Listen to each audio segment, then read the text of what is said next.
மழை தான் உட்காரு. மழைதாயா? ஏய், கடலம்மாவை பேசும்போது மழை பெய்யலைன்னா அப்புறம் என்னடா இருக்கு? கடலுக்கு என்னடா மரியாதை இருக்கு? நீ நனைஞ்சா முளைச்சு போறதுக்கு வெங்காயம் இல்ல, விதையும் இல்ல, வெள்ளை பூண்டும் இல்ல. உட்காரு. உட்காரு.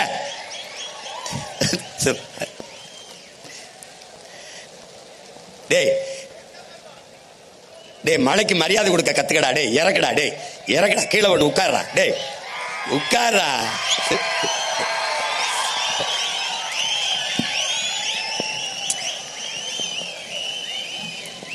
ஒரு தொப்பிதான்.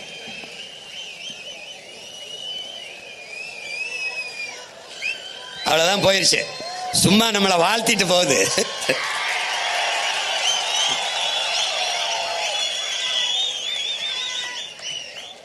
டேய், இதெல்லாம் தூக்காதரா. மாநாட்டுக்கு மரியாதை இல்லடா. கடலை பேசுறோம், மழையை பேசுறோம், இப்படி தூக்கி உட்காரா. முதல்ல வச்சுக்க தேவை.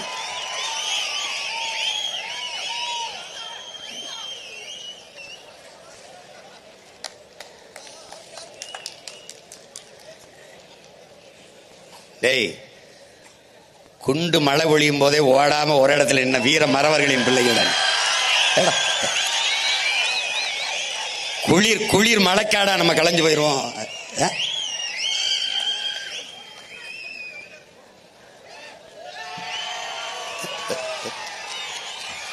போடுப்பா, போடு.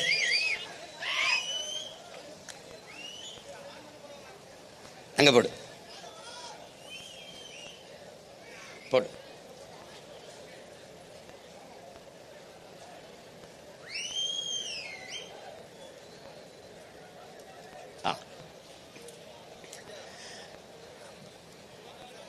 இப்போ பூமியிலிருந்து சரியா 30-50 கிலோமீட்டர் தூரத்தில் இந்த பாரு, இந்த காற்று படலம், அந்த ஓசோன் படலம்ங்கிறோம். இதுதான் அங்கிருந்து வருகிற சூரிய வெப்பத்தை தடுத்து அந்த வெப்பத்தை தணிக்கிறது. அங்கே ஏற்படுகிற நிறப்பிரிகை உங்களுக்கு பார்க்குற. இப்போ நீ வானவில்லாம் பார்க்குற, அதில் எல்லா வண்ணமும் தெரியும், வெள்ளை தெரியாது. இந்த பாரு, இந்த வானவில்ல எல்லா வண்ணமும் தெரியுது பாரு, ஆனால் வெள்ளை தெரியாது. ஆனால் வெள்ளையும் அதில் இருக்கு, ஆனால் உங்க கண்ணுக்கு தெரியாது. ஏன்னா அந்த நீல நிற வண்ணம் ஆதிக்கம் செலுத்திடுது. அதனாலதான் வானமும் கடலும் முழுக்க நீளமாக தெரியறது. காரணம் அதுதான். பாரு, முழுக்க நீளமா தெரியுது. அது அதிகப்படியாக ஆதிக்கம் செலுத்திடுது. இப்ப இந்த இடத்துல அங்கிருந்து வருகிற வெப்பத்தை தனித்து நம்மளால் தாங்கிக் கொள்ளக்கூடிய வெப்பமாக மாற்றுகிற பணியை அந்த காற்று வளிமண்டலம், காற்று படலம் செய்யுது. அதுக்கப்புறம் அங்கிருந்து வருகிற வெப்பத்தையும் நம்மளால் தாங்க முடியாது. பொசுங்கி எரிஞ்சு செத்து போயிடுவோம். அப்ப அதை யாரு தடுக்கிறது? இந்த மரங்கள். பார்க்கிற, இது ஏன் பழுப்பா காட்டியிருக்கேன்னா, நீ எந்த செடியும் கொடியும் எந்த மரமும் துளிர்க்கும் போது பழுப்பு நிறத்தில் தான் இலை துளிர்க்கும். அது செத்து அது கருகி கீழே விழும்போது பழுப்பு நிறத்தில் தான் விழும். பிறகு எப்படி பச்சை ஆகுதுன்னா, இங்க பாரு, எப்படி பச்சை பழுப்பு நிறமா தான் இருக்குது பாரு. ஆனா கடை என்ன எதனாலன்னா, அங்கிருந்து வருகிற சூரிய ஒளியை அந்த மரம் தடுத்து அந்த பாரு, அது இங்க இலை இது எல்லாம் என்ன செய்யுது, சூரியனிலிருந்து வந்த ஸ்டார்ச் அதை உட்கொள்ளுது. அதுல இருக்கிற சர்க்கரையை உறிஞ்சு தன் உணவுக்கு எடுக்குது பாரு. எடுக்கும் போது அதுல இருக்க பச்சையம் அதை எடுத்து உள்ள வந்தோடனே இலை தலை எல்லாம் புல்லு பூண்டெல்லாம் பச்சையா மாறிடுது. ஆனா செத்து விழுகும்போது, உயிரற்று விழும்போது இது மாதிரி விழுது. அப்ப இடையில அது பச்சையா இருக்க காரணம், அது சூரிய ஒளியில அங்க இருக்கிற சர்க்கரையை உறிஞ்சி தன் உணவுக்கு சாப்பிடுது.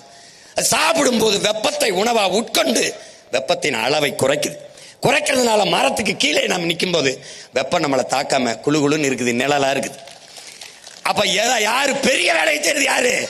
இந்த காற்று படலம்.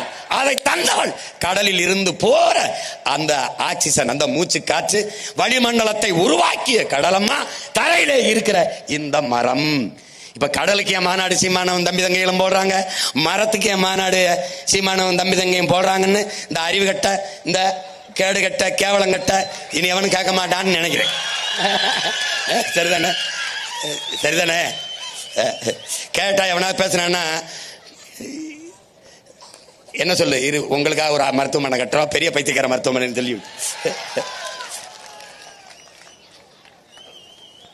இப்ப இந்த காடுகள்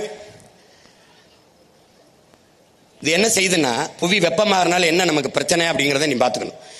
இது என்ன செய்யுதுன்னா, பூமிக்கு மேல இந்த நச்சு காற்றுகள்லாம் இருக்கு பார்த்தியா, இந்த நச்சு காற்று எது, மீத்தேன், ஈத்தேன், இந்த ஹைட்ரோ கார்பன் எடுக்கிறது, இந்த நெய்வேலி பழுப்பு நிலக்கரி இதுல இருந்து போறது, அணு உலை, இந்த என்ன சொல்றது, நச்சாலைகள், உர தொழிற்சாலை, இது எல்லாத்திலும் இருந்து போது பாரு. இந்த அனல் மின்சாரம், இந்த அணுக்கழிவு எல்லாம் மேல போகுது பத்தியா, காற்றாகி இந்த கார் வெளியிடுகிற, மோட்டர் பைப் வெளியிடுற, சிப்காடுங்கிற தொழிற்சாலை, இது எல்லாம் போற இந்த காற்றுகள் எல்லாம் என்ன செய்யுதுன்னு பாத்தீங்கன்னா, இங்க இந்த பூமியிலிருந்து சரியா ஒரு 15 கிலோமீட்டர்ல போய் காட்டிருக்கேன் பத்தியா, கருப்பா ஒரு போர்வை மாதிரி படலம் மாதிரி படந்துக்குது. அதுக்கு மேல 50 கிலோமீட்டர்ல ஒரு காற்று படலம் இருக்கு, அதுக்கு கீழே ஒரு கருப்பு படலம் இருக்கு. இந்த படலத்தை உருவாக்கியவன் யார்? நம்ம தான். எது? இந்த நச்சு ஆலைகளில் இருந்து வெளியாகிற இந்த கரும் புகை, ஏசி, இந்த குளிர்சாதன பெட்டி, இந்த நீராவி, இது எல்லாம் கலந்து போய் சேர்ந்து சரியா பூமியிலிருந்து 15 கிலோமீட்டர்ல இப்படி கருப்பா நின்னுக்கிறது. இதனால என்ன பிரச்சனை என்ன பிரச்சனைனா, சூரியனிலிருந்து வருகிற வெப்பம், பகலில் இருக்கிற வெப்பம் இரவில் நீல அலை கதிர்களாக மேலெழுந்து சென்று போய் குளிர்ந்துருது. ஆனால் இந்த பகலில் வருகிற சூரிய வெப்பம் இரவில் நீல அலை கதிர்களாக மேலே எழுந்து செல்கிற போது அதை மேலே போக விடாமல் இந்த கருப்பு போர்வை போட்டு போர்த்தியதை போல இந்த புகை, இந்த படலம் என்ன செய்து, இந்த தூசிகளால், இந்த நச்சு புகைகளால் உருவான படலம் திருப்பி பூமிக்கு அனுப்பிடுது. நன்கு என் தம்பி தங்கைகள், என் பேரன்பு மிக்க பெற்றோர்கள் புரிந்துக்கணும். இது பூமிக்கு திருப்பி அனுப்புறதுனால என்ன ஆயிருதுன்னா, இந்த வெப்பம் மேலே போகாமல் பூமியிலே நிரந்தரமாக தங்கி விடுவதால் பூமி வெப்பமாகிறது, புவி வெப்பமாகிறது. புரிஞ்சுச்சா? இந்த புவி வெப்பமாவதால் என்னென்ன பிரச்சனை? பருவ நிலை, கால நிலை மாறிடுது. அதனால என்னென்ன பிரச்சனை இப்ப பாரு. காலநிலை,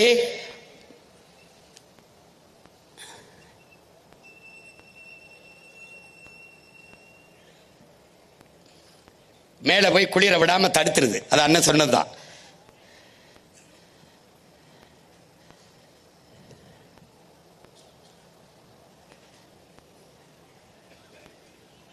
இப்ப பாரு, புவி வெப்பமாவதால் என்னென்ன பிரச்சனைன்னு நீ கேட்கும்போது உனக்கு விளக்குறேன் பாரு அண்ணன்.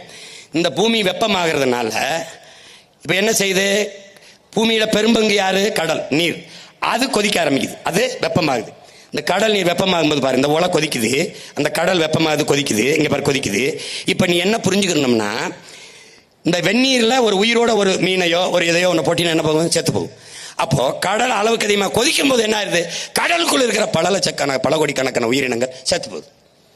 அதிலே நமக்கு மூச்சு காற்றை தருகிற செடிகளும், அந்த நீல பச்சை பாசி, அந்த மாதிரி பவளம், அதுவும் செத்து போகுது. அளவுக்கு அதிகமான வெப்பம்.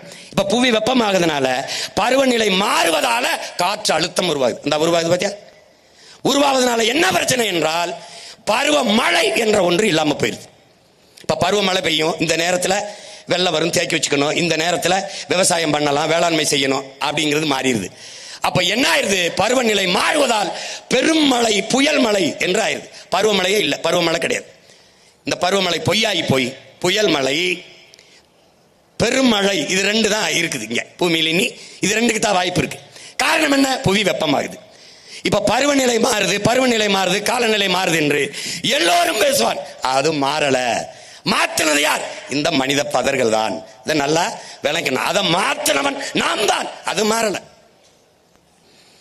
இப்ப எப்படி ஓலை கொதிக்குதோ, கீழே அடுப்பை எரிச்சு நெருப்பை எரிக்கும் போது மேலே வந்த பானையில ஊத்தி வச்ச தண்ணீர் நெருப்பு தாங்காமல் கொதிச்சு பொங்கி கீழே விழுதோ, அப்படி வெப்பம் தாழாமல் கடல் பொங்கி மேலே எழுந்து ஒரு நாள் வரும். எப்படி பானையில் கொட்டுச்சா அப்படி வரும். வரும்போது என்ன ஆகும்னா, 70 விழுக்காட்டு கடல் நீர் பொங்கி 30 விழுக்காட்டு நிலப்பரப்பில் வரும்போது தரையில் இருந்து சரியா 3 கிலோமீட்டருக்கு தண்ணி தான் இருக்கும். இப்ப நான் சொல்றது நடக்குமா நடக்காதுன்னு நினைக்கிறேன். நடக்கும். பார்க்க நான் இருக்கணும், நீ இருக்கியோ இல்லையா, ஒரு நாள் நடக்கும். அப்ப என்ன சொல்லணும்? Be careful. பாரு இப்ப கொந்தளிச்சு வருது பாரு. இது நம்ம ஐயா ஒரிசா பாலு, ஒரு கடல்சார் ஆய்வாளர், நம்ம ஐயா இறந்துட்டாங்க. இவங்க என்ன சொல்றாங்க, ஏற்கனவே நம்முடைய சொல்லிருக்க பகுருளி ஆற்றல் பல்மலை அடுக்கத்து குமரிக்கோடும் கொடுங்கடல் கொள்ள, நம்முடைய பாட்டனார் இளங்கோவடிகள் சிலப்பதிகாரத்தில் பாடியிருக்காரு. ஏற்கனவே பகுருளி ஆற்றுடன் பல்மலை அடுக்கத்து குமரிக்கோடும் கொடுங்கடல் கொள்ள, கடல் ஒன்றுச்சு. குமரி கண்டம்னு ஒண்ணே கடல் கொண்டுருச்சுங்கிறாங்க. இப்ப அது மாதிரி எங்கேயாவது நடந்திருக்கான்னா, இந்த கீழடியில் உனக்கு 2500 ஆண்டுக்கு முன்னாடி இருந்து தோன்றான் பூம்புகாருக்குள் பெரிய கடல்கொள் நகரம் இருக்குன்றார். அதுக்கு சான்று ஐயா நம்ம ஐயா ஒரிசா பாலவர்கள் காட்டியிருக்காங்க. உள்ளுக்குள்ள கடலுக்குள்ள ஒரு பெருநகரம் மூழ்கி இருக்குடான்னு. அது போல ஒரு ஆழி பேரலை வந்ததே உன்னால தாங்க முடியல. அப்ப கடல் பொங்கி வெளியில் வரும்போது 70 விழுக்காட்டு நீர், நீ 30 விழுக்காட்டு நிலப்பரப்பு, அவள் மூடினால் 3 கிலோமீட்டர் உயரத்திற்கு நீரால் நீ மூழ்கடிக்கப்படுவாய். அதுதான் இது. இப்ப இது என்னன்னா, இதுல என்ன கொடுமைனா, இந்திய நிலப்பரப்புல அதிகப்படியா 81 விழுக்காடு நிலக்கரி மீத்தேன் தமிழ்நாட்டில் தான் இருக்கு. இது காரணம், பன்னெடுங்காலமாக பல ஆயிரம் ஆண்டுகளுக்கு முன்பு வாழ்ந்த மூதாதை இதற்குள் வாழ்ந்து அதுக்குள்ளே பூமிக்குள்ளே புதைந்து போன மரம், செடி, கொடிகள், இலை, தலைகள் எல்லாம் மக்கி மண்ணோடு மண்ணாக புதைந்து வெப்பத்தாலும் அழுத்தத்தாலும் கரியாகி மாறுது. அது நிலக்கரி. அந்த கரியின் இடுக்குள்ளே ஒரு காற்று உருவாகிறது. அந்த வெடிப்புக்குள்ளே தேங்கி நிற்கிற காற்று எரி காற்று, அதுதான் மீத்தேன், ஈத்தேன், ஹைட்ரோ கார்பன் என்று சொல்லப்படுது. அப்ப அதை எடுக்கிறதுக்கு என்ன பண்ணணும்? பூமிக்குள்ள குழாயை போட்டு அந்த காற்றை உறிஞ்சுவதற்கு அங்கே இருக்கிற நீரை உறிஞ்சி வெளியில ஊத்தணும். வெளியில ஊத்தி விட்டு அந்த காற்றை உறிஞ்சணும். இப்படிதான் மீத்தேன் எடுத்துக்கிட்டு இருக்கான். நீ வெளியில பார்க்கும்போது ஒரே ஒரு குழாயை பார்க்கிறாய், ஒரே ஒரு குழாயை, நீ ஒரே ஒரு அடிமரத்தை பார்க்கிறாய். ஆனால் வேற நீ பார்க்க முடியாது. ஆனால் பலாயிரக்கணக்கான வேர்களை அந்த மரம் விட்டுவிடும். அது போல இந்த மீத்தேன் ஒரு குழாயை பார்ப்பாய், அவன் பலாயிரக்கணக்கான குழாய்களை உள்ளே அனுப்பியிருப்பான். அவன் 1000 அடிக்கு கீழே போய் தண்ணீரை உறிஞ்சி உறிஞ்சி உறிஞ்சி வெளியிலே ஊத்துவான். தரைக்குள்ளே தண்ணீர் இல்லாது போகும்போது கடல் நீர் மட்டத்திற்கு குழாயை போடுவான்.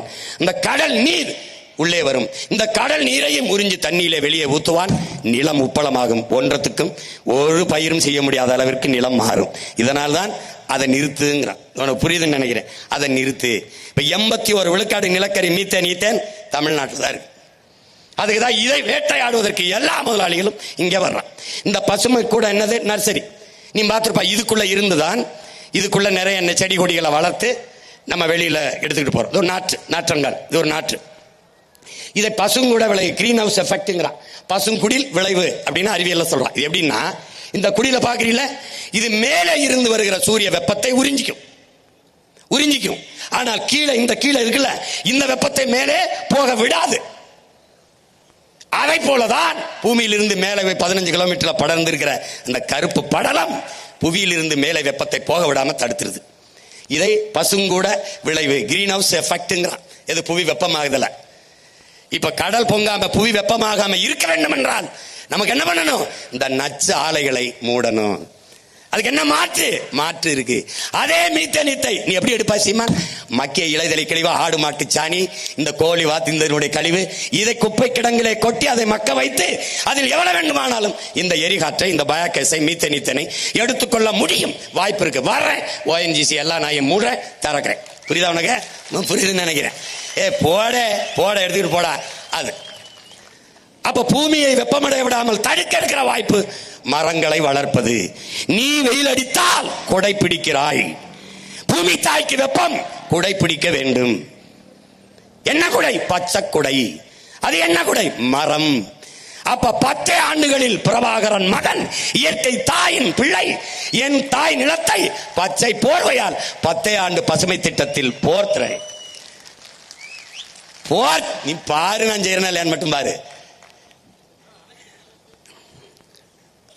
உறுதியா செய்யணும். உனக்கு புரியுதா? இப்ப அடுத்து இது பசுங்கூட விளைவு பார்த்துட்டேன். இதெல்லாம் அதேதான். மேல போய் கருப்பு போர்வையா இருந்துகிட்டு அது வெப்பத்தை மேல போக விடாம பூமிக்குள்ளே இறக்குதுங்கிறதா இது. அதான் சொல்லுது. இந்த காடுகளை அழித்தல், எதுக்கு அழிக்கிறோம் ஏன் அழிக்கிறோம் தெரியாது, அவன் பாடு செஞ்சுட்டு இருப்பான்.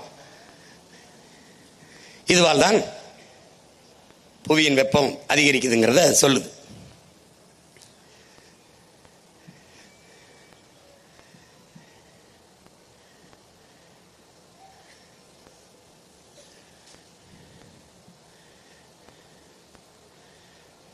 இதுல என்ன சொல்லுவதுன்னா, இந்த பூமியிலிருந்து நம்ம எடுக்கிற மீத்தேன் இருக்குல்ல, அதன் அளவு குறைவு.